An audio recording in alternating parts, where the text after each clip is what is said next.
Bismillahirrahmanirrahim. Assalamualaikum warahmatullahi wabarakatuh. Alhamdulillahirrahmanirrahim. Eh, saya ucapkan eh, terima kasih kepada Ibu Andini Radista Pratiwi Esos MSI PhD selaku dosen untuk mata kuliah infrastruktur hijau. Kemudian saya ucapkan juga semoga sehat-sehat selalu untuk rekan-rekan semuanya. Baiklah, pada hari ini saya akan memaparkan hasil dari makalah infrastruktur hijau, yaitu sebuah reflective writing dari 10 makalah yang sudah kita bahas setiap minggunya, yaitu yang sudah dipaparkan oleh 10 kelompok.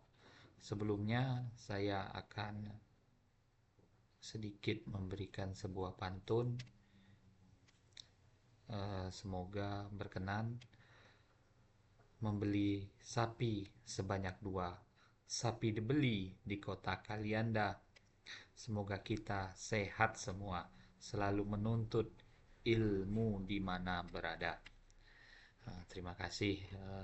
Berikutnya akan saya lanjutkan untuk mempresentasikan reflective writing dari infrastruktur hijau.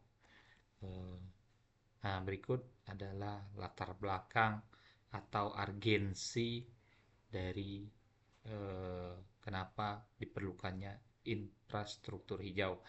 Yang pertama, karena terjadinya perubahan iklim seperti pemanasan global dan kenaikan permukaan air laut mendesak kita untuk mengadopsi infrastruktur hijau ini.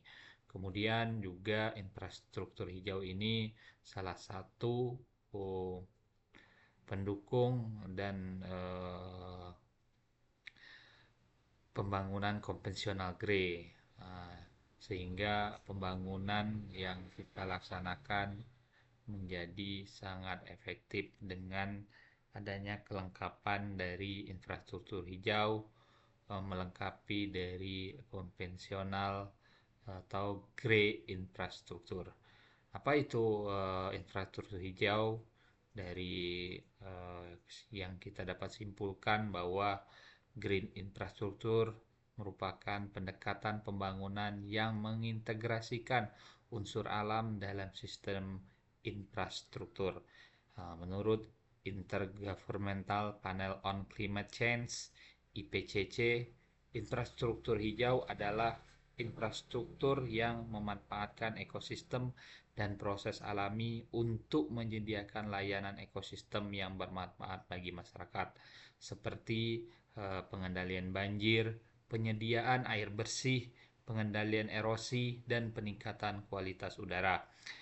Infrastruktur hijau menurut Kementerian Pekerjaan Umum dan Perumahan Rakyat mendefinisikan bahwa infrastruktur hijau itu adalah suatu pendekatan pembangunan yang memanfaatkan ekosistem dan proses alami untuk menyediakan layanan ekosistem yang bermanfaat bagi masyarakat. Dengan kata lain, infrastruktur hijau menggabungkan unsur-unsur alam seperti taman, hutan kota, lahan basah, dan sistem drainase alami ke dalam perencanaan dan pembangunan infrastruktur. Nah, ini adalah konsep dari infrastruktur hijau. Konsepnya itu adalah memberikan kerangka konseptual yang memungkinkan untuk mencapai keseimbangan yang lebih baik di tengah perubahan infrastruktur buatan manusia dan ekosistem alam. Infrastruktur buatan manusia juga dikenal sebagai green maksud saya adalah grey infrastruktur atau infrastruktur abu-abu yang digambarkan sebagai sistem pendukung fungsional kawasan perkotaan. Hal ini menghambat proses alam yang melibatkan migrasi hewan, aliran dan filtrasi air, rantai makanan, dan suksesi tanaman. Ini menurut Benedict dan Bjornland 2002. Selanjutnya, jenis dari infrastruktur hijau itu terbagi menjadi dua, eh, yaitu berdasarkan fungsi dan berdasarkan skalanya. Berdasarkan fungsinya, infrastruktur hijau itu terbagi menjadi pengelolaan air seperti atap hijau, taman hijau. Terus yang kedua, pengelolaan kualitas udara seperti hutan kota, taman. Terus yang ketiga, mitigasi perubahan iklim seperti restorasi lahan basah, peningkatan keanekaragaman seperti koridor hijau dan taman kota, dan ruang publik terbuka atau ruang terbuka hijau. Sedangkan berdasarkan skala, infrastruktur hijau ini dibagi menjadi beberapa tingkatan, yaitu ada tingkat tapak, tingkat kawasan, dan tingkat kota. Nah, adapun prinsip utama infrastruktur hijau ini, yang pertama itu ada prinsip pertama itu bahwa green infrastruktur berfungsi sebagai framework untuk melindungi area ekologi vital dan menyelaraskan perencanaan. Hal ini meliputi identifikasi kebutuhan pengembangan infrastruktur. Prinsip yang kedua, perencanaan dan perancangan green infrastruktur sebelum pengembangan biaya untuk mengembalikan fungsi alam jauh lebih mahal dibandingkan untuk melindungi lahan yang belum berkembang. Dan biasanya lahan terbuka hijau buatan manusia dapat mengalami malfungsi untuk jangka waktu yang lama. Prinsip yang ketiga, keterkaitan adalah kunci. Outcome yang diinginkan untuk semua green infrastruktur adalah jaringan lahan terbuka hijau yang berfungsi sebagai sistem ekologi. Keterkaitan antara sistem komponen seperti taman, cakar alam, daerah tepi sungai, lahan basah, dan ruang hijau lainnya sangat penting untuk menjaga proses ekologi. Prinsip keempat, fungsi green infrastruktur lintas kewenangan hukum dan pada skala yang berbeda. Strategi infrastruktur hijau dapat digunakan untuk inisiatif dalam ukuran atau skala apapun, termasuk sebidang tanah perorangan atau pengembangan real estate tunggal. Prinsip kelima, green infrastruktur lingkungan didasar pada ilmu pengetahuan dan teori dan praktik perencanaan penggunaan lahan yang baik. Prinsip yang keenam, green infrastruktur adalah investasi publik yang sangat penting. Sistem green infrastruktur yang saling berhubungan bermanfaat bagi manusia, satwa liar, dan ekonomi. Lebih penting lagi strategi penempatan. Green infrastruktur dapat mengurangi kebutuhan akan infrastruktur abu-abu, juga dapat meminimalisir biaya. Green infrastruktur juga mengurangi kerentanan terhadap banjir, kebakaran, dan bencana alam. Adapun dampak dari penerapan infrastruktur hijau atau yang ramah lingkungan ini, uh, ada dampak positifnya. Dampak positifnya yaitu mitigasi dan adaptasi perubahan iklim, peningkatan kualitas udara dan air, pengendalian banjir dan erosi, peningkatan keanekaragaman hayati, peningkatan kesehatan dan kesejahteraan masyarakat. Adapun dampak negatif yaitu biaya implementasi dari infrastruktur hijau ini yaitu sangat tinggi. Terus masih kurangnya tenaga ahli yang berfokus pada infrastruktur hijau, dan akan terjadi perubahan tata ruang terhadap infrastruktur yang ada. Berikut adalah peran dari green infrastruktur dalam mewujudkan SDGs. SDGs itu apa? SDGs itu adalah tujuan pembangunan berkelanjutan atau Sustainable Development Goals, yaitu pembangunan yang meningkatkan kesejahteraan ekonomi masyarakat secara berkesinambungan, pembangunan yang menjaga keberlanjutan kehidupan sosial masyarakat, pembangunan yang menjaga kualitas lingkungan hidup, serta pembangunan yang menjamin keadilan dan terlaksananya tata kelola yang mampu menjaga peningkatan kualitas hidup dari satu generasi ke generasi berikutnya. Dalam SDGs ada 17 pilar yang dimiliki program SDGs. Adapun yang terkait dengan green infrastruktur ini adalah SDGs untuk yang kedua, ketiga, 6, 7, 11, 12, 13 dan 15. Untuk SDGs yang kedua yaitu terkait dengan tanpa kelaparan. Untuk tanpa kelaparan itu perannya green infrastruktur berkontribusi pada ketahanan pangan dengan mendukung pertanian perkotaan dan pertanian berbasis ekosistem. Praktik seperti pertanian vertikal, terus juga pertanian hidroponik dan komunitas kebun kota. Yang kedua, SDGs untuk ketiga, program yang ketiga yaitu kesehatan yang baik dan kesejahteraan. Apa itu? Yaitu green infrastruktur memiliki dampak langsung pada kesehatan masyarakat. Ruang terbuka hijau contohnya. Terus mengurangi stres, meningkatkan kualitas udara. Untuk program SDGs yang keenam yaitu air bersih dan sanitasi yang layak.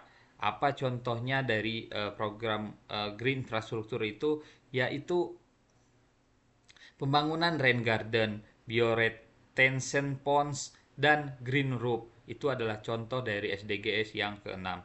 Untuk program SDGs ketujuh yaitu terkait energi yang terjangkau dan bersih. Contohnya adalah penggunaan teknologi hijau yang berbasis alam. Untuk SDGs yang ke-11, kota dan pemukiman yang berkelanjutan. Green infrastruktur sangat penting dalam menciptakan kota yang ramah lingkungan. Contohnya ruang terbuka hijau, pohon jalanan, terus koridor ekologi yang secara fungsi dapat meningkatkan kualitas udara dan mengurangi polusi. Untuk SDGs yang ke-13 itu yaitu penanggulangan perubahan iklim. Apa contoh dari untuk perubahan iklim itu? Yaitu pengelolaan lahan yang berbasis alam seperti penanaman pohon dan restorasi lahan basah. Untuk SDGs yang program 12 yaitu konsumsi dan produksi yang bertanggung jawab, yaitu contohnya pengelolaan limbah organik untuk composting atau penggunaan tanaman untuk bioremediasi. Nah, terus untuk program SDGs yang ke-15 terkait ekosistem daratan. Contohnya yaitu pembangunan koridor ekologi, restorasi hutan, dan pengelolaan lahan basah. Nah, itu adalah peran green infrastruktur dalam mewujudkan SDGs. Berikut adalah beberapa teknik pengendalian banjir atau storm water management. Apa itu storm water management? Storm water management merupakan pendekatan menyeluruh dalam mengelola air hujan yang jatuh di permukaan tanah. Tujuan utama dari manajemen ini adalah untuk mengurangi resiko banjir, meningkatkan kualitas air, dan meminimalkan dampak negatif pada lingkungan. Tekniknya yaitu rain garden. Rain garden itu kita lihat di sini contohnya ada yang yang di sebelah kanan adalah atau taman hujan adalah area cekungan yang dangkal, ditanami tanaman tertentu dan dirancang untuk menyerap serta menyaring limpasan air hujan dari permukaan yang tidak dapat menyerap air, seperti atap, jalan aspal atau trotoar. Swall itu adalah teknik saluran dangkal yang memanjang, ditanami tumbuhan dan berfungsi untuk memperlambat serta menyerap limpasan air hujan. Swall seringkali digunakan untuk mengarahkan air ke area resapan atau badan air yang lebih aman dan membantu mengurangi kecepatan aliran air serta menurunkan risiko erosi. Sedangkan teknik yang bioswales adalah saluran yang mirip dengan swale, tetapi dirancang khusus untuk meningkatkan filtrasi dan pembuangan polutan dalam air hujan. Biasanya lebih dalam dan dilengkapi dengan lapisan filter seperti pasir dan kerikil untuk meningkatkan kemampuan penyaringan polutan dari air limpasan. Nah, green infrastruktur itu bisa diterapkan dalam sektor-sektor krusial. Pertama yaitu pertanian berkelanjutan. kehutanan berkelanjutan, kota berkelanjutan dan adaptif, serta mengatasi dampak perubahan iklim. Dalam pertanian berkelanjutan, peran dari green infrastruktur seperti agroforestry, sistem yang memadukan tanaman pangan dan pohon untuk meningkatkan produktivitas lahan. Terus sistem irigasi berkelanjutan seperti kolam retensi dan kanal alami diterapkan untuk mengurangi risiko banjir dan meningkatkan cadangan air. Selanjutnya konservasi tanah, terasering, dan penggunaan tanaman penutup tanah untuk mencegah erosi. Penerapan green infrastruktur dalam pertanian berkelanjutan, penggunaan tanaman penutup tanah seperti kacang-kacangan membantu menjaga kesuburan tanah. Untuk peran di teknologi irigasi hemat air, penggunaan irigasi tetes atau drip irrigation membantu mengurangi pemborosan air dan meningkatkan efisiensi penyiraman. Energi surya digunakan untuk menggerakkan pompa air irigasi di wilayah yang minim akses listrik. Limbah pertanian diolah menjadi biogas sebagai sumber energi alternatif. Nah, berikut adalah peran dari green infrastruktur dalam mengatasi dampak perubahan iklim, yaitu meningkatkan ketahanan air dengan seperti agroforestry, sistem panen air hujan, mengurangi risiko banjir.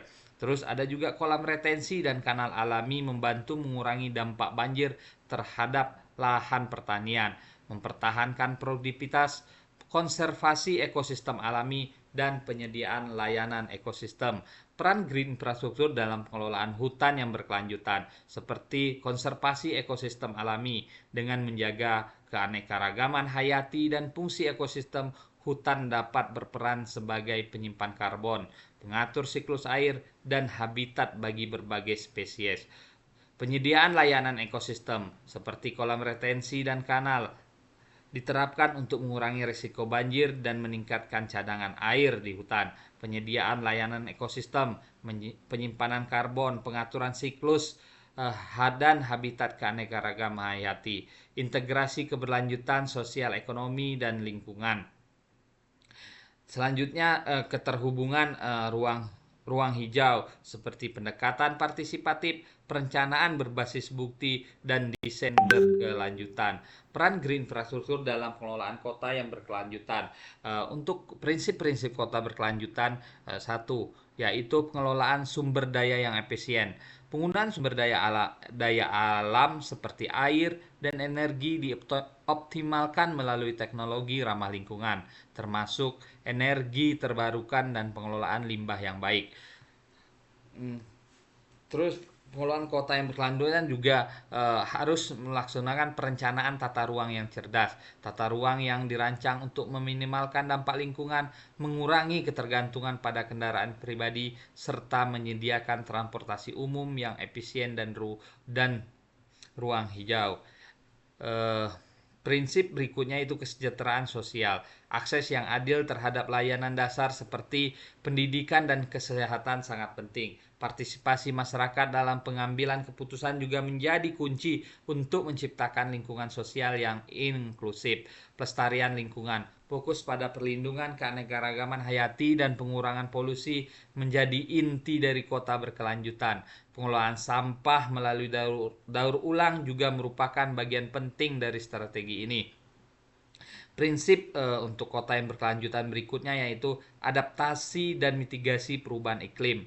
Kota berkelanjutan harus memiliki strategi untuk menghadapi dampak perubahan iklim seperti banjir, kekeringan, dan infrastruktur hijau dan sistem drainase yang cerdas. Adapun kesimpulan dari writing reflection ini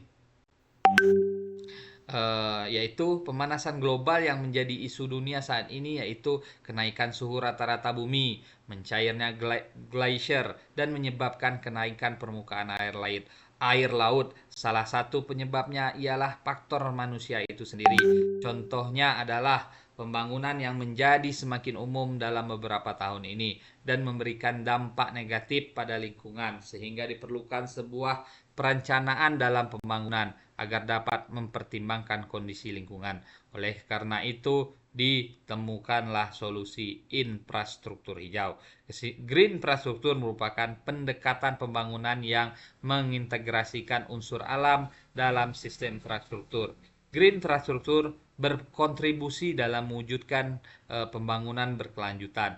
Infrastruktur hijau berperan dalam hidrologi dan pengelolaan air. Green infrastruktur juga berperan dalam sektor-sektor krusial seperti pertanian berkelanjutan, kehutanan berkelanjutan, kota berkelanjutan dan adaptif, serta berperan dalam mengubah perubahan iklim. Demikian paparan dari saya untuk reflective writing dari infrastruktur hijau. Semoga bermanfaat. Demikian. Wassalamualaikum warahmatullahi wabarakatuh.